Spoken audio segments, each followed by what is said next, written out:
Structure of atom का video number 3 2 videos पहले आ चुकी हैं। इसमें हम मूल कणों के बारे में ही बता रहे हैं। मूल कण, इलेक्ट्रॉन, प्रोटॉन एंड न्यूट्रॉन।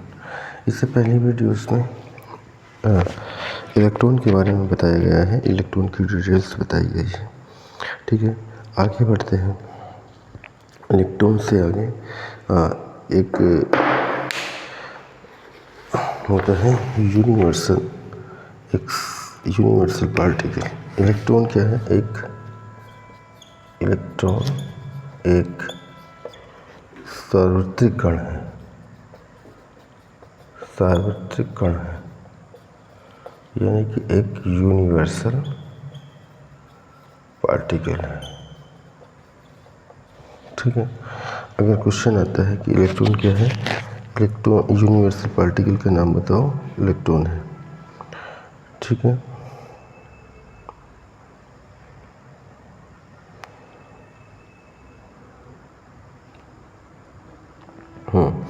अब आता है कि इलेक्ट्रॉन कहाँ से उत्सर्जित होते हैं। इलेक्ट्रॉन का उत्सर्जन कहाँ से उत्सर्जित होते हैं? नंबर एक तप्त तंतु से, तप्त धात्विक तंतु से। नंबर 2 सक्रिय धातुओं से, सक्रिय धातु जैसे सोडियम, पोटेशियम और परावैंगनी किरणें। और सोडियम पोटेशियम को परावैंगनी किरणों के सापेक्ष लाने पर, परावैंगनी किरणों के सामने लाने पर। ठीक है, नंबर 3 पॉइंट बनता है बीटा किरणों के रूप में रेडियोएक्टिव पदार्थों से, बीटा कणों के रूप में, बीटा कणों के रूप में रेडियोएक्टिव पदार्थ से।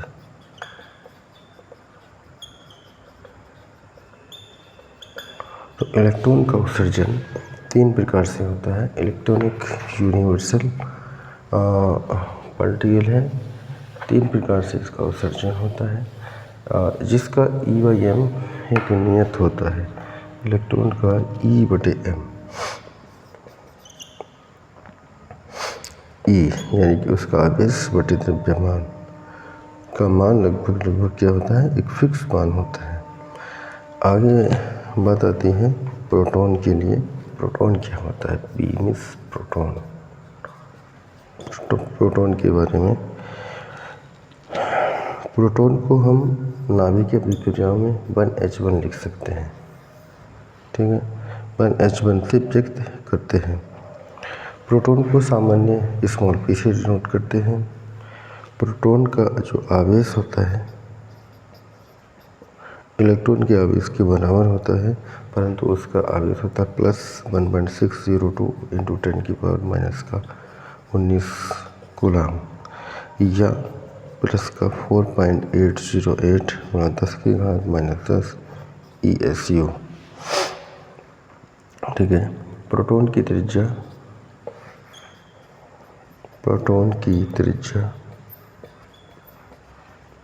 10⁻13 सेमी की होती है।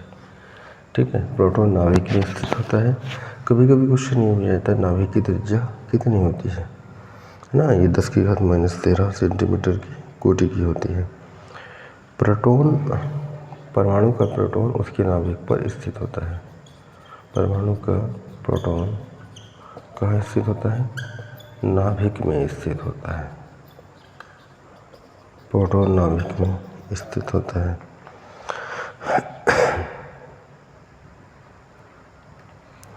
ठीक है, आगे पॉइंट आता है न्यूट्रॉन के बारे में। 3 प्रोटॉन के बारे में हो गया, इलेक्ट्रॉन के बारे में हो चुका है।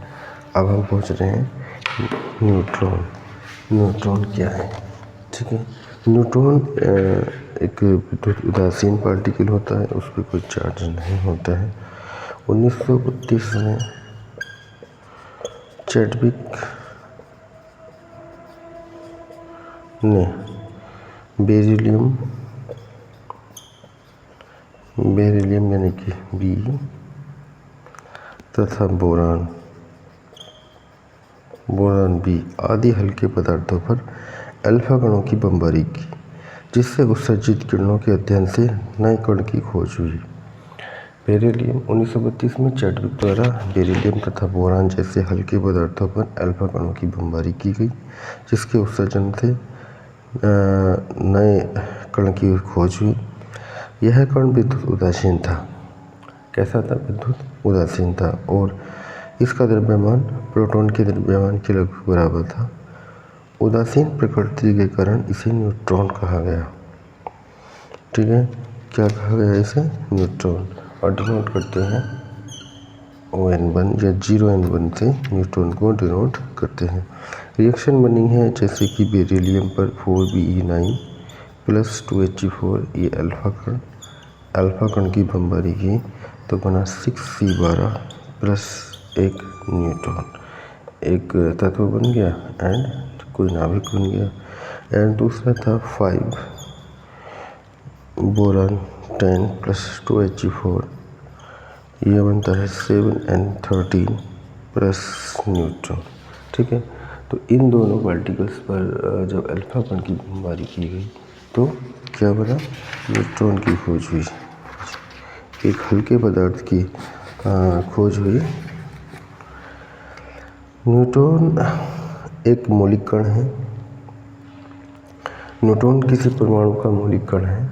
ठीक है, मौलिक कण या मूल कण है, मौलिक कण कहें या मूल कण कहें, ठीक है, एक ही बात है। इस पर कोई विद्युत आवेश नहीं होता है। न्यूट्रॉन पर कोई विद्युत आवेश नहीं होता, कोई विद्युत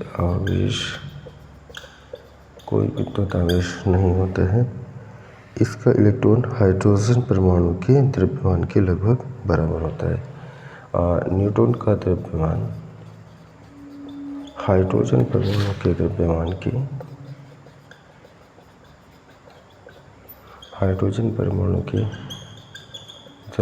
के लगभग बराबर होता है।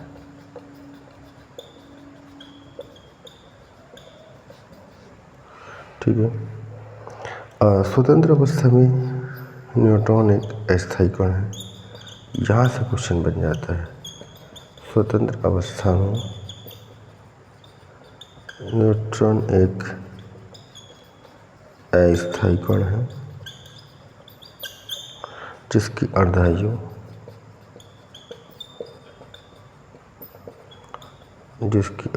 17 मिनट है। प्रोटॉन के साथ स्थायी नाभिक बनाता है, परंतु प्रोटॉन के साथ स्थायी नाभिक बनाता है। ठीक है, स्वतंत्र अवस्था में न्यूट्रॉन एक अस्थायी कण है। इसकी अर्धायु 17 मिनट है, परंतु प्रोटॉन के साथ क्या बनाता है? एक स्थायी पार्टिकल बनाता है। सामान्यतः N न्यूट्रॉन को N से डिनोट करते हैं और अभिक्रियाओं में ON1 से डिनोट करते हैं। न्यूट्रॉन पर कोई विद्युत आवेश नहीं होता है, इसलिए ये विद्युत और चुंबकीय क्षेत्र में अप्रभावित रहते हैं, कोई भी इन पर प्रभाव नहीं पड़ता है। ठीक है, विद्युत क्षेत्र और चुंबकीय क्षेत्र दोनों ही अप्रभावित होते हैं, दोनों में इन पर कोई भी प्रभाव नहीं पड़ता। न्यूट्रॉन पर विद्युत आवेश नहीं होता, अतः विद्युत एवं चुंबकीय क्षेत्र में अप्रभावित रहते हैं।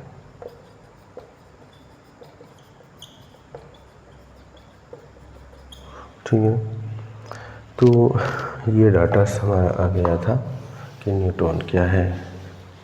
न्यूट्रॉन प्रोटॉन दोनों के बारे में आ चुका है।